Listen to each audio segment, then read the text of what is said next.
Three Men in a Boat, to say nothing of the dog, by Jerome K. Jerome, Chapter 5. Mrs. P. arouses us. George the sluggard. The weather forecast swindle. Our luggage. Depravity of the small boy. The people gather around us. We drive off in great style and arrive at Waterloo. Innocence of southwestern officials concerning such worldly things as trains. We are afloat in an open boat. It was Mrs. Poppets that woke me up the next morning. She said, "Do you know that it's nearly 9 o'clock, sir?"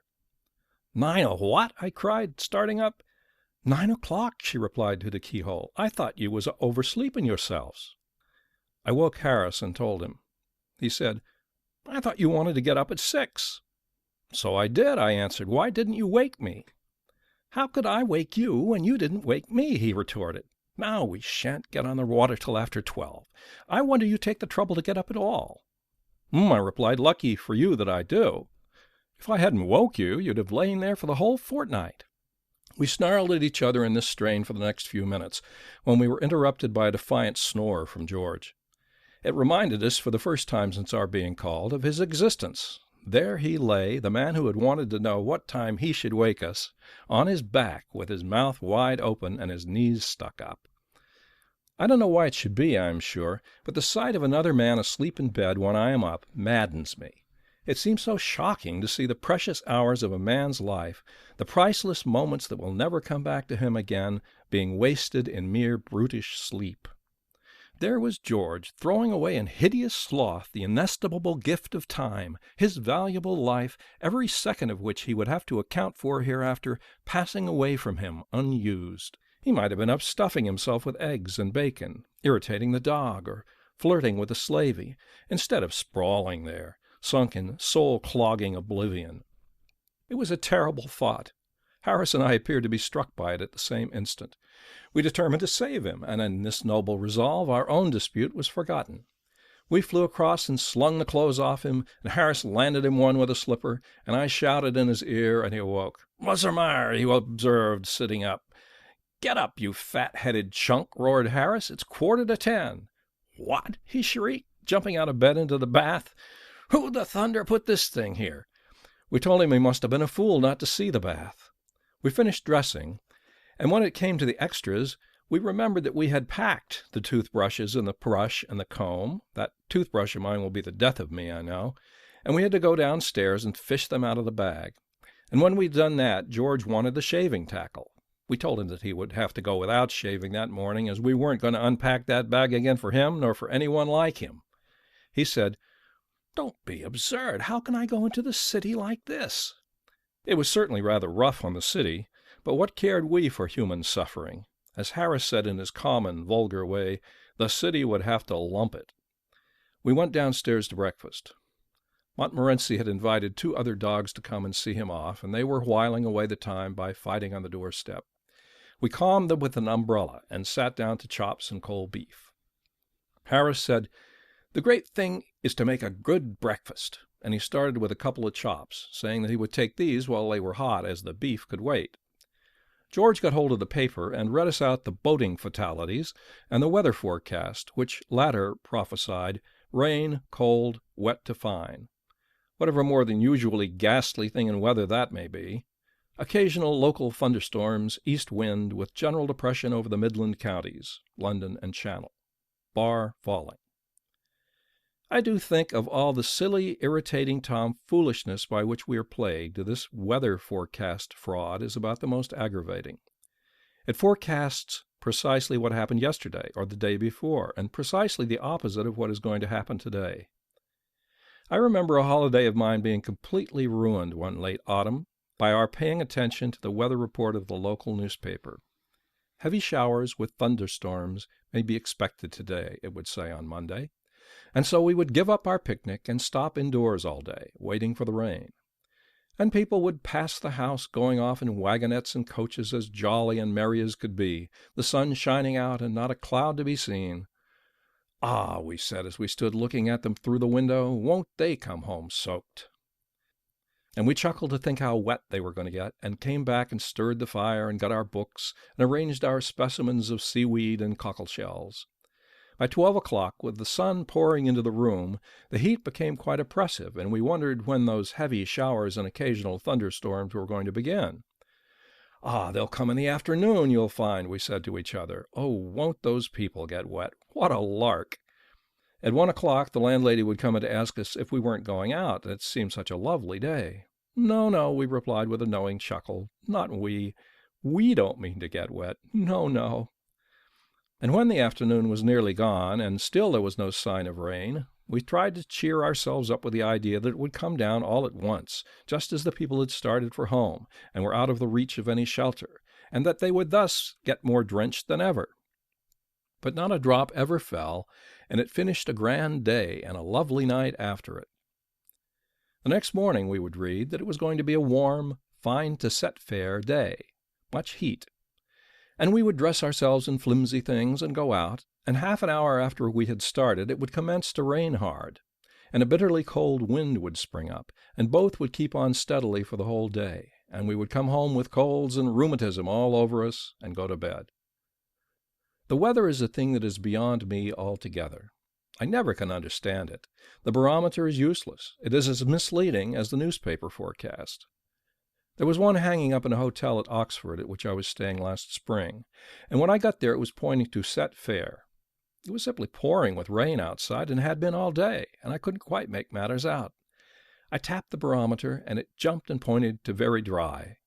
The boot stopped as he was passing and said he expected it meant tomorrow. I fancied that maybe it was thinking of the week before last, but Boots said no, he thought not. I tapped it again the next morning, and it went up still higher, and the rain came down faster than ever.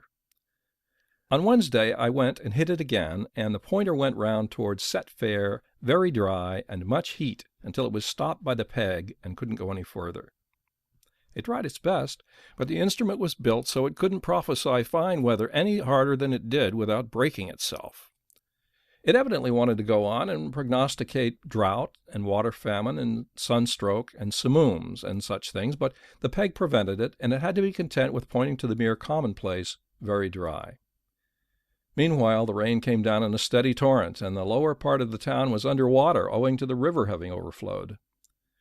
Boots said it was evident that we were going to have a prolonged spell of grand weather some time, and read out a poem which was printed over the top of the oracle about long foretold, long last, short notice, soon past. The fine weather never came that summer. I expect that machine must have been referring to the following spring. Then there are those new style of barometers, the long straight ones. I never can make head or tail of those.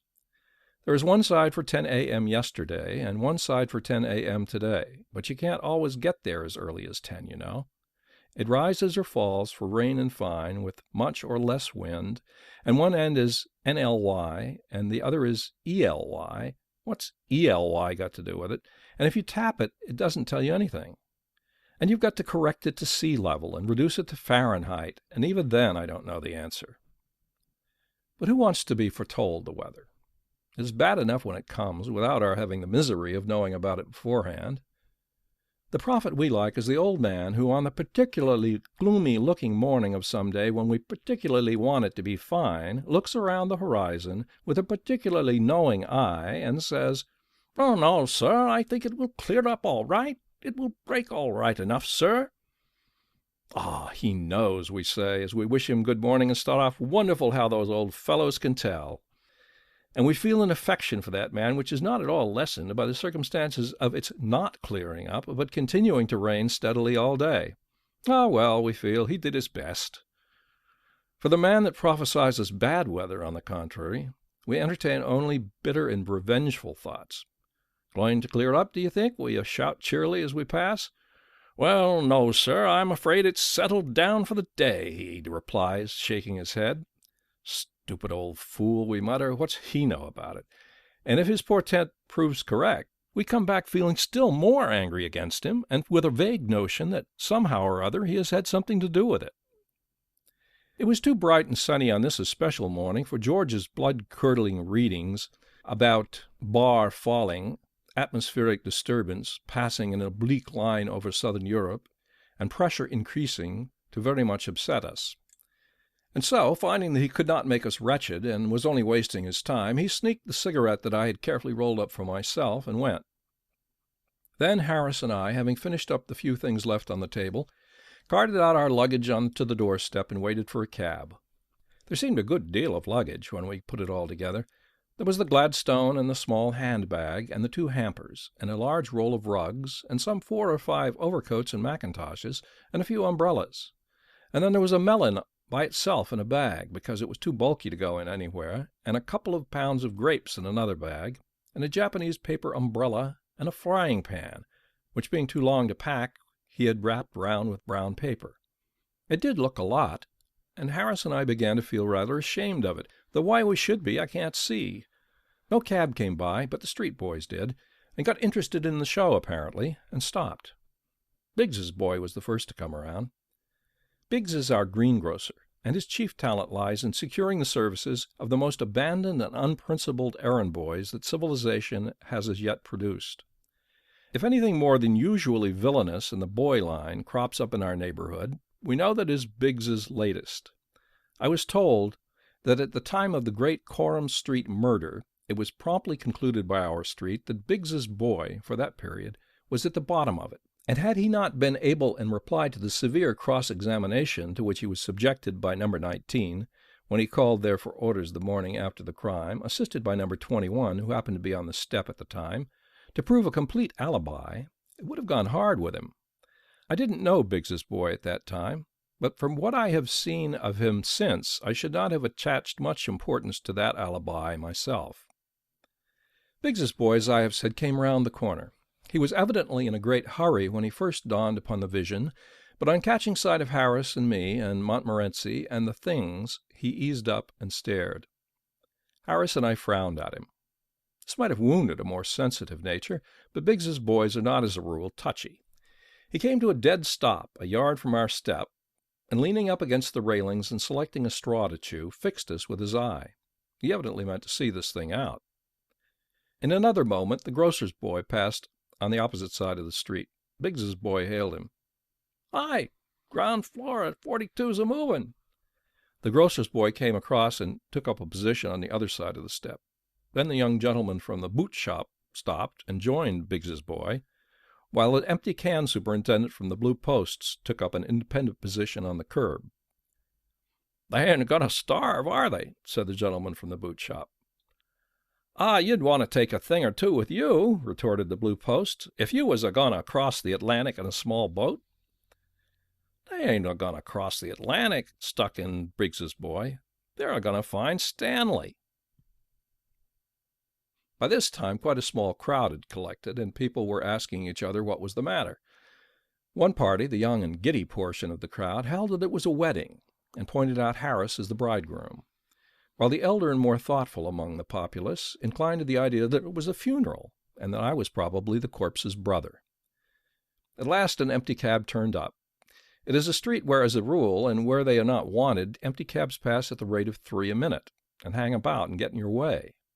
Unpacking ourselves and our belongings into it, and shooting out a couple of Montmorency's friends, who had evidently sworn never to forsake him, we drove away amid the cheers of the crowd, Biggs's boy shying a carrot after us for luck. We got to Waterloo at 11, and asked where the 11.5 started from. Of course nobody knew. Nobody at Waterloo ever does know where a train is going to start from, or where a train, when it does start, is going to, or anything about it. The porter who took our things thought it would go from number 2 platform, while another porter, with whom he discussed the question, had heard a rumor that it would go from number 1. The station master, on the other hand, was convinced it would start from the local. To put an end to the matter, we went upstairs and asked the traffic superintendent, and he told us that he had just met a man who said that he had seen it at number 3 platform. We went to number 3 platform, but the authorities there said that they rather thought the train was the Southampton Express or else the Windsor Loop. But they were sure it wasn't the Kingston train, though why they were sure it wasn't they couldn't say. Then our porter said he thought it must be on the high-level platform, said he thought he knew the train. So we went to the high-level platform and saw the engine driver and asked him if he was going to Kingston. He said he couldn't say for certain, of course, but that he rather thought he was. Anyhow, If he wasn't the 11:05 for Kingston, he said he was pretty confident he was the 9:32 for Virginia Water, or the 10 a.m. express for the Isle of Wight, or somewhere in that direction, and we should all know when we got there. We slipped half a crown into his hand and begged him to be the 11:05 for Kingston. Nobody will ever know on this line, we said, what you are or where you're going. You know the way. You slip off quietly and go to Kingston. Well, I don't know, gents, replied the noble fellow, but I suppose some train's got to go to Kingston, and I'll do it. Give me the half-crown. Thus we got to Kingston by the London and South Western Railway. We learned afterward that the train we had come by was really the Exeter Mail, and that they had spent hours at Waterloo looking for it, and nobody knew what had become of it. Our boat was waiting for us at Kingston just below the bridge, and to it we wended our way, and round it we stored our luggage, and into it we stepped. "Are you all right, sir?" said the man. "Right it is," we answered, and with Harris at the sculls and I at the tiller lines, and Montmorency, unhappy and deeply suspicious, in the prow, out we shot onto the waters which for a fortnight were to be our home. End of chapter 5.